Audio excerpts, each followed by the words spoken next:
So you already know how to use your camera with manual settings, but you don't have any experience with food photography?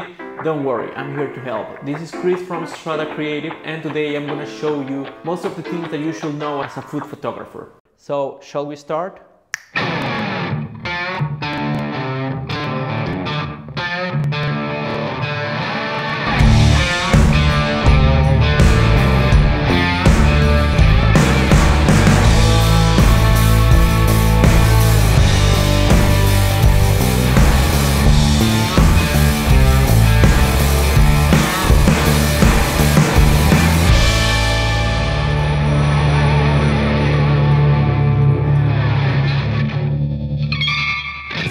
Okay, first, let's talk about photography basics.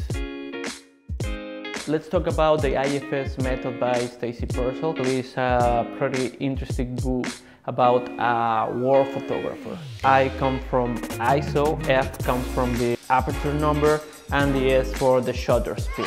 This is the way that we are gonna be building our image. Okay, this is the way that we are gonna create it in terms of settings in the camera. We always want to start by checking the light.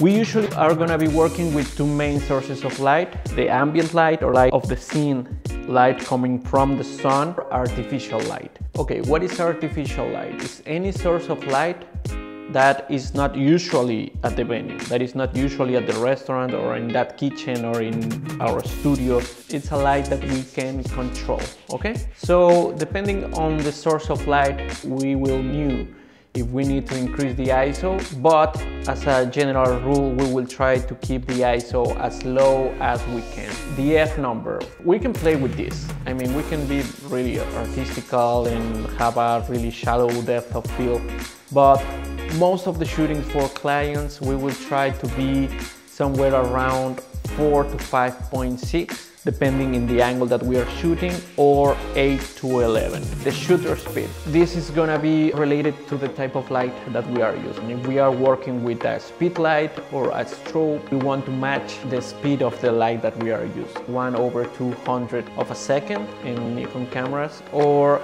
if we are shooting with natural light and if we have a tripod, we can go as low as we can. I recommend you to be at least over 100 of a second. Focal lengths for food photography. As a general rule, I can recommend you to shoot with prime lenses. This means the 15mm, the 85mm, the 105 macro lens. If you don't own a macro lens, don't worry, the 24-70 will work for you. You can shoot at 70mm, but if you can get a prime, that will make things even more sharp. Probably you want to start with a 50mm. The MIG 50 is a really cheap and good lens to start with food photography. The angle of shooting means the angle that the camera is gonna have related to the food. For food photography, we can start at the level of the table. From there, we can go anywhere from the 0 to the 45 degree. We have the 45 degree. That is quite traditional. It's the way that we look our food every single time that we are gonna eat. So it's the lazy angle. Most of people at Instagram shoot their food from this angle. Then we have the 90-degree angle or overhead. This one is really good for certain types of food, or if we want to show all the mood that we have in the table and all the props, and especially if we are shooting different dishes, this will be a really helpful angle.